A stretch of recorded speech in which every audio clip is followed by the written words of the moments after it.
ભાજપના media convener Yagnesh દવેનું નિવેદન સામે આવ્યું છે। કોંગ્રેસે પોતાનો ભૂતકાળ યાદ કરવો જોઈએ।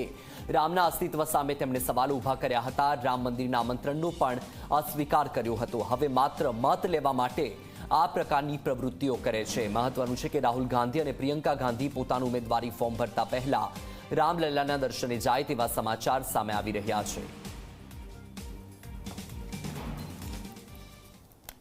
કોંગ્રેસે પોતાના જૂની વાતો યાદ કરવી જોઈએ।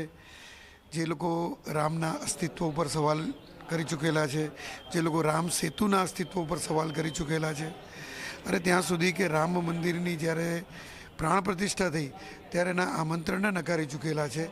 આવા નાસ્તિક લોકો જો પ્રજા માટે અને પ્રજાના મત લેવા માટે માત્ર ને માત્ર મતનું રાજકારણ કરવા માટે ધાર્મિક આંચળ જો ઉઠતા હોય તો કોંગ્રેસને શરમ આવી જોઈએ, અને રાહુલને, સોનિયાને અને પ્રિયંકાને ત્રણને ખાસ શરમ આવી જોઈએ કે તમે કઈ પરિસ્થિતિમાંથી પહેલાં પસાર થયેલા હતા અને તમે કેટલા ધર્મ વિરુદ્ધના ઉચ્ચારણો કરી ચૂકેલા છો, અને હવે માત્ર મત લેવા માટે તમે ધર્મના આશરે જવા માગો છો। બુલેટિનમાં હાલ બસ આટલું।